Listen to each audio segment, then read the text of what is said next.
السلام عليكم ورحمة الله وبركاته. مرحبا بكم.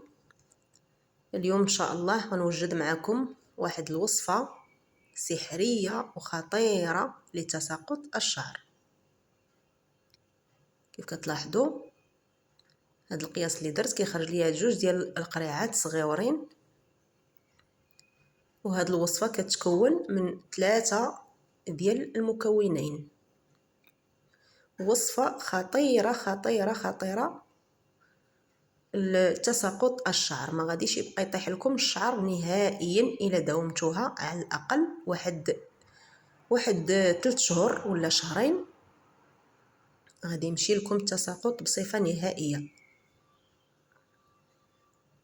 بالنسبة لهاد الوصفة هادي، بالنسبة لهاد القريعات راه صغيورين، كاس ديال الماء ديال العنبة كافي، وكتخدموا هاد الماء هذا كتخدموه لمده ديال 4 ايام او 4 ايام.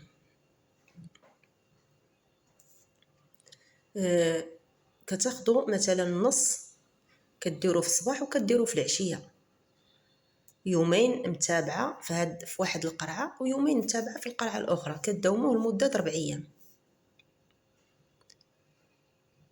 غادي نمشيو للطريقه ديال التحضير ان شاء الله، غادي تشوفوا كيفاش غنحضرها معكم وغادي ترحموا لي عليها الوالدين. فعلا هذه الوصفه هذه معجزه ومجربه. غادي نمشي معكم. اول حاجه غادي ناخذ هنا كاسرونه، غادي ندير فيها واحد الكاس ديال الشاي بقياس العنبه ديال الماء، وغادي نديه فوق النار نشعل عليه حتى يغلي، غير طلع فيه الغليه ان شاء الله. وغادي نزيد عليه واحد المعلقه ديال الروز الابيض، ماشي الروز كلاصي، الروز الابيض، معلقه فقط لا اقل ولا اكثر. وغادي نخليوها ان شاء الله. كيف كتشوفوا ها هي الميها هي غلات. وبالنسبه للروز الابيض هانتوما غادي تشوفوه معايا، هو هذا الروز الابيض هانتوما، ماشي الروز كلاصي.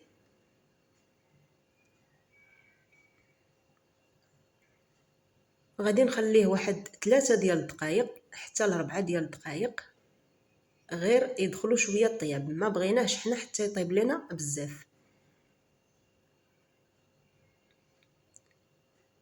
وغادي نغطي عليه وغنخليه يطلع فيه الغليه لمده 3 دقائق ولا 4. ومن بعد غنمشي نوريكم المكونين الثانيين اللي هو القرنفل واليازير. بالنسبه للقرنفل واليازير، معلقه صغيره ديال القرنفل، معلقه كبيره ديال اليازير. اليازير يكون طري، كذلك القرنفل يكون جديد، باش كيعطيو واحد المفعول ديالهم مزيان لفروه الراس. وصدقوني الاخوات والاخوان، هذه الوصفه راها للرجال والنساء. هذه الوصفه مجربه وناجحه 100%.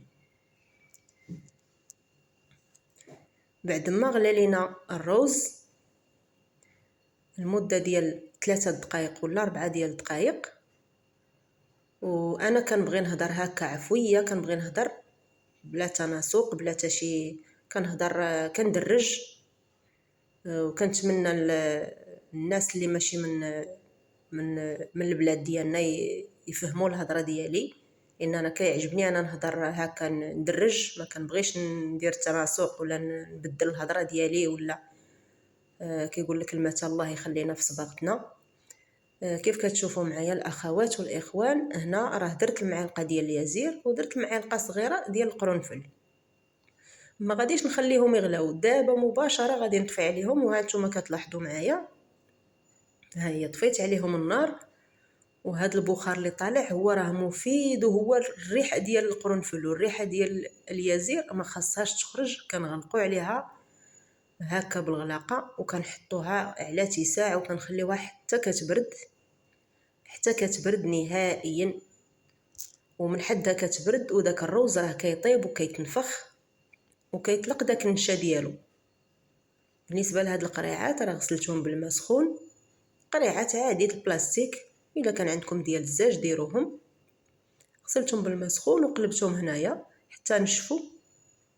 وغادي ناخذ هذا الكاس حتى هو ديال البلاستيك، هذا غير نصفي فيه الخليط اللي صايبت معكم او الوصفه. خديت هنا صفاي وغنصفي الوصفه، ها نتوما كتشوفوا الاخوات. غادي نصفي الوصفه ديالنا، وبطبيعه الحال غادي ناخذ هذيك المياه هي اللي فيها المنفعه كتر كتر كتر فاكثر، لان اليازير والقرنفل وداك النشا ديال الروز كيعطيو واحد المفعول الفروه ديال الراس ما شاء الله.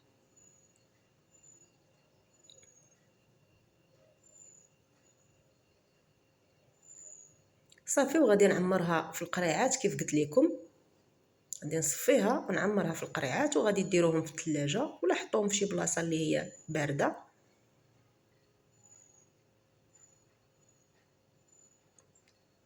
وغادي تبداو ترشوا الشعر ديالكم في الصباح وفي العشيه. وهذا الريحه غزاله ديال القرنفل واليازير، راه والله العظيم الا طالعه واحد الريحه منهم غزاله.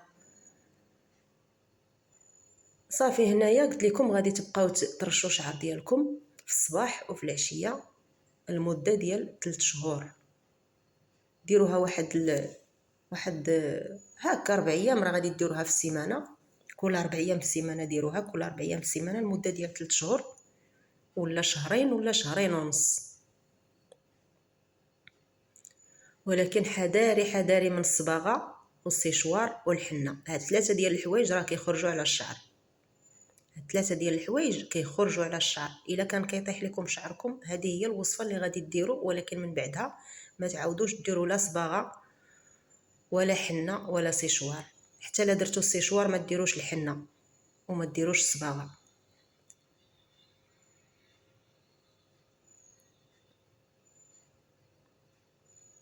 هذه هي الوصفه ديالنا الاخوات والاخوان، هذه هي الوصفه ديالنا، وكنتمنى هذا الفيديو يعجبكم. واذا عجبكم ما تنساو لياش لايك، واللي ما مشتركش يشترك في القناه. شكرا لكم، جزاكم الله كل خير. مع السلامه، الى اللقاء، الى فيديو قادم ان شاء الله.